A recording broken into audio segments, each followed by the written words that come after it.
Hello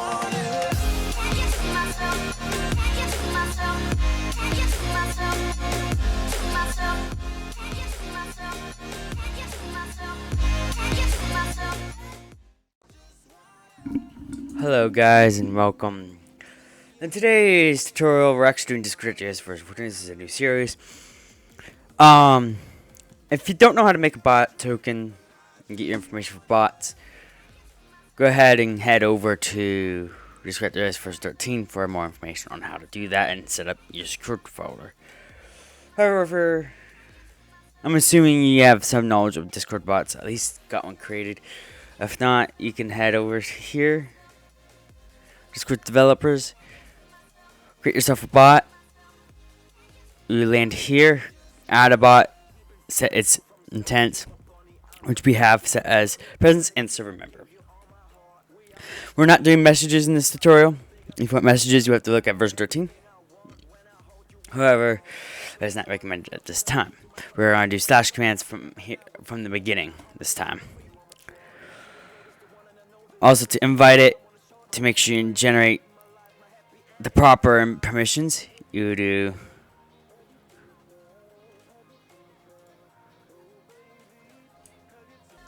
so. To do it, we're going to do a bot application commits, and we're going to give it an administrator since we are the ones using it. You can set this up as well if it's a public bot, but we're making a private bot, so we're just going to do it this way. And then you can add it in. You can ignore the versioning. It is supposed to be 14. If you want to confirm your name, you can confirm it right here. And it's actually like that because of this. So we can change that there as well. So if we reload this, now it should say 14. Okay. We're going to ahead and plop it into anime development. It's going to ask for this key. I'm going to ahead and do that real quick. Right, so as soon as you hit entered, you should be greeted with this. You're going to hit authorize. And you're going to see I'm not a bot, even though I'm adding one. Okay. So now the bot's going to be in here. Back in here again. Which is what we did in the past. If we do slash, you notice there's nothing in here for the spot yet. That is a good thing. That means it's a fresh start. No go commands, no actual client commands. Which again, we'll show you how to set both of them up where if you're in beta mode, it works. Okay. First things first is we need an npm init to set up the project. You can say Y. And then you'll notice a lovely package.json. Now it's showing green for me. It may not show green for you. It is showing green for me because of the GitHub repository. Alright. Next up, we need an npm I discord.js. Then we're going to be installing MySQL2. We're not using Mongo in this series. We're actually be using MySQL. Then we're going to do utilize. And then RAM API.js. This will allow us to use my RAM API. You do not have to follow this step. If you do not install this, you can skip the RAM API portion of this video. So make sure there's a space between those two and let it install. It should install relatively quick. You can also use yarn add if you wish to use yarn. There we go. Now it's installed. We may continue. We must make the client.js file now.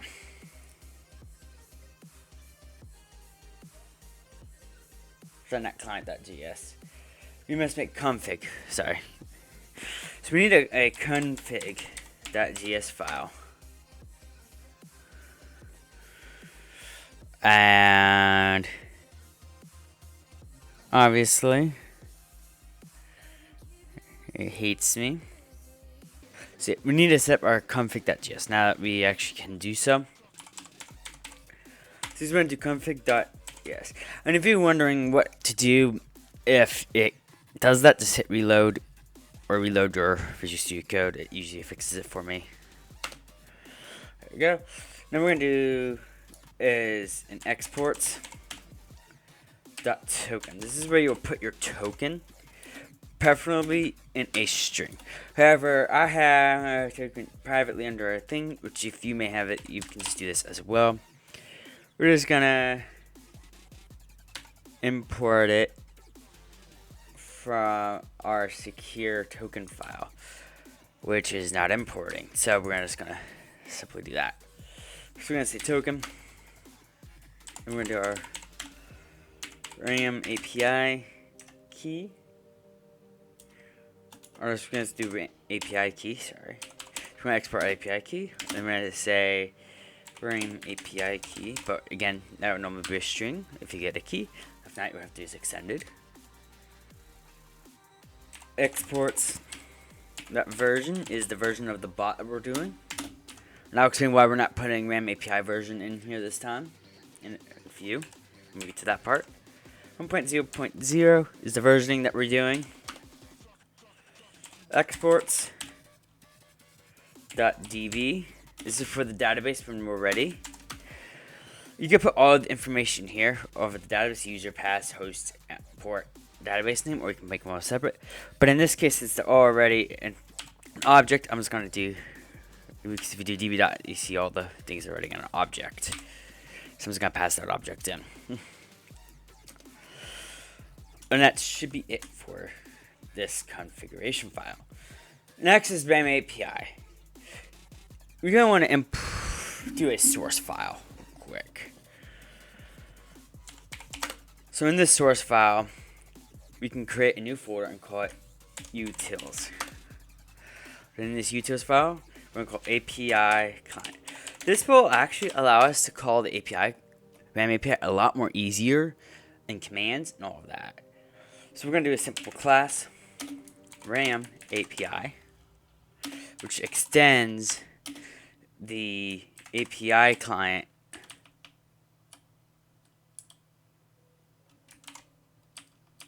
of RAM API.js.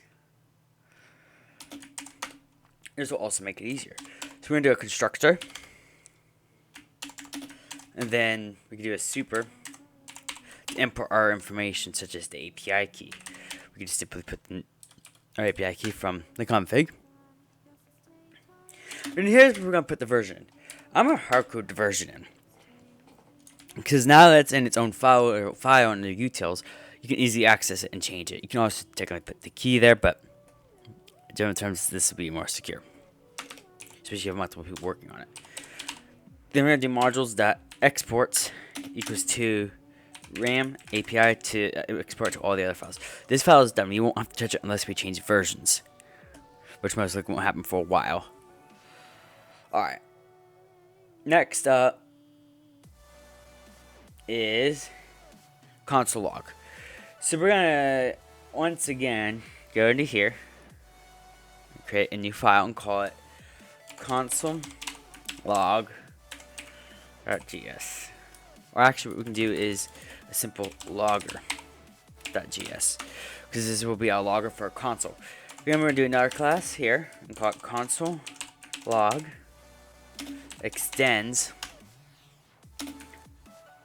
logs. And again, it's going to be from API.js. Constructor.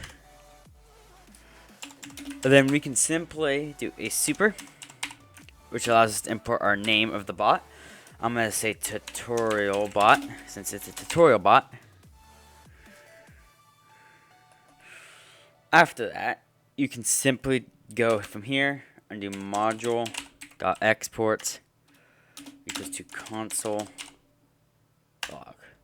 That exports it out to the rest of the game. Alright, from here, we're going to start with the main file. Alright, runs the bot, which is going to be under source and client.js. This will run our client. Now, we are setting up an event handler, so before we continue, we're going to want to do that now and set up our ready event as well.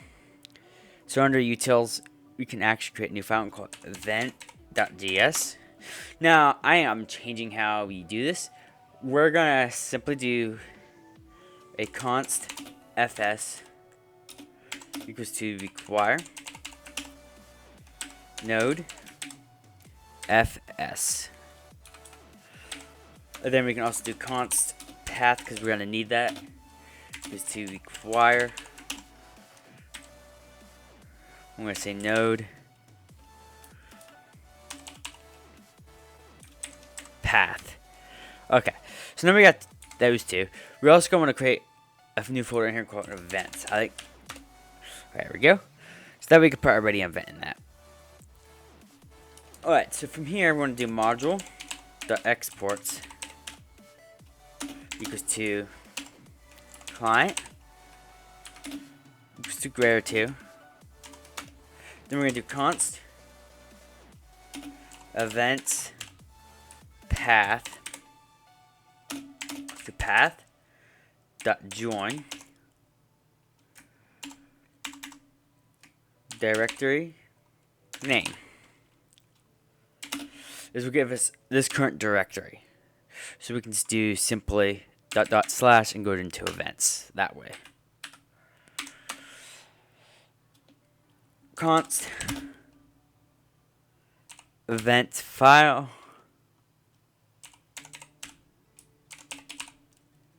files. We're just gonna simply equal that to require fs dot read directory sync events path dot filter file dot ends with dot js. We're going to do for const file of event files.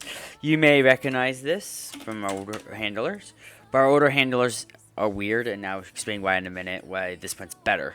This actually I'll explain now, but we're typing this out. So const file path equals to path dot join events path to file.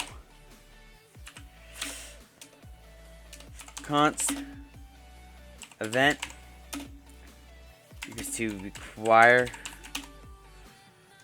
file path.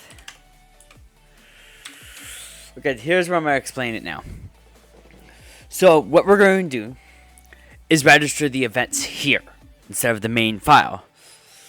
So that way we don't have to call them all the time. It will do it from here. So what we need to do is if event.once. So if it's a one-time run, I'll run this. So client.once. I'm going to say event.name. I'm going to say dot args equals to greater to event dot run. I'm going to do dot args. So now we just put in our once times events, and args are pretty much pulling all the args that you put in. I am still totally kind of unsure how that works at the moment.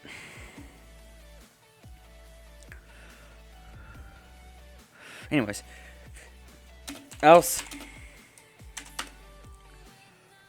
For this else statement, we're going to do client dot on event dot name. So it's actually important to actually name your events after the event in Discord.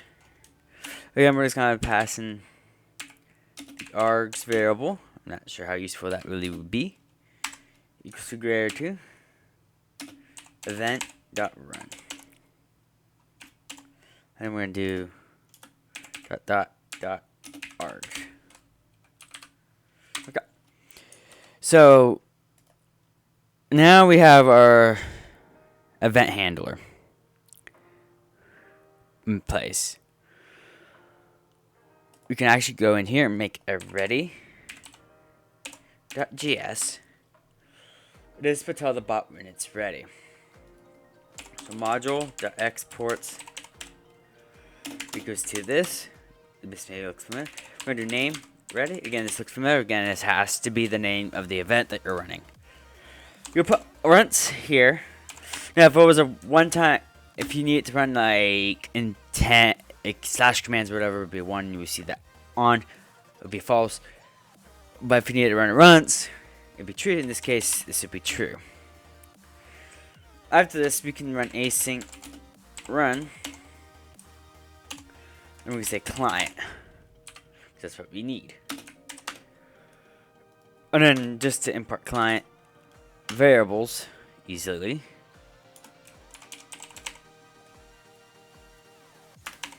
We'll go ahead and import from discord.js. Okay, there we go.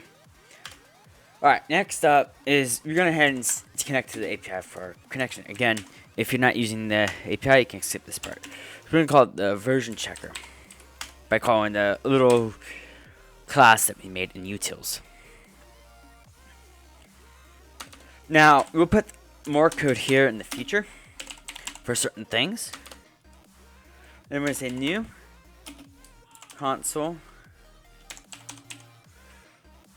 log.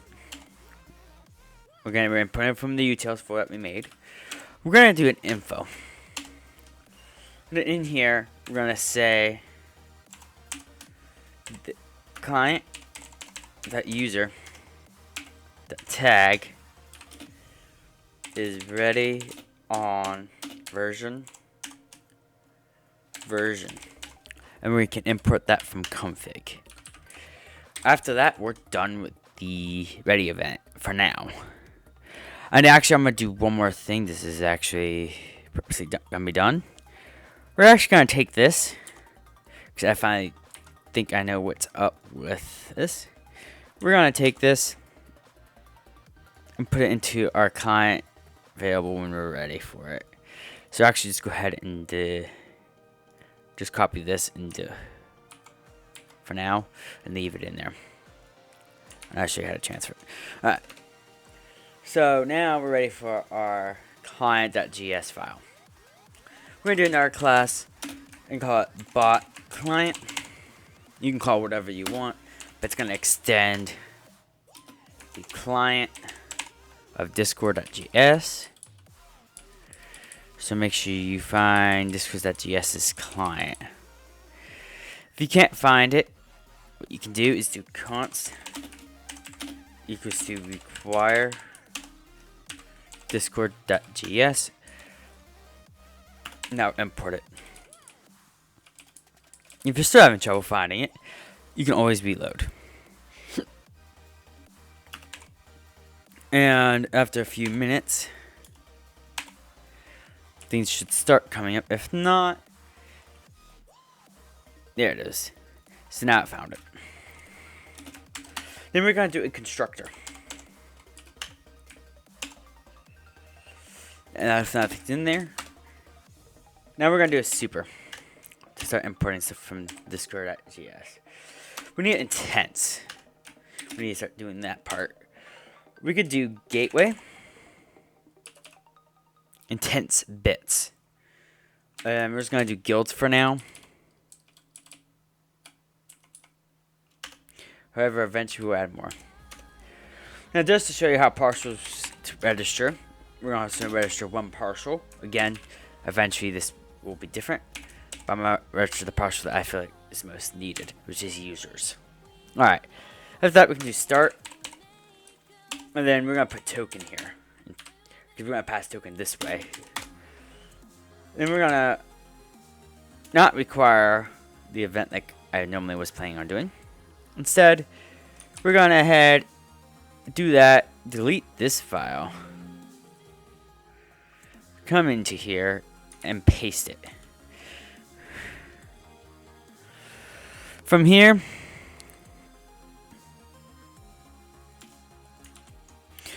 so now that we have that, all the events will register upon the bot start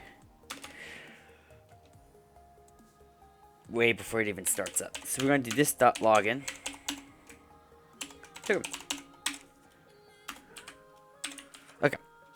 Now we just need to create a new file and call it index.js in the main file directly outside of source. And we're just going to say new bot client. Oh, I forgot one more thing. Just like anything else, we actually need to do a module.exports equals to bot client. Now, of course, you can run this file directly and just put it down here as new. However, this starts the bot better, so we're going to do bot client. Nothing goes in there. I'm going to say start. I'm going to say token. Okay. So now that we have everything in place, and we actually need to import token.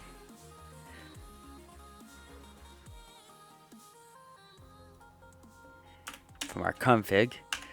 There we go. Now we can set the bot. If you get this error, let's see here. Oh yeah, we can fix this by going to here.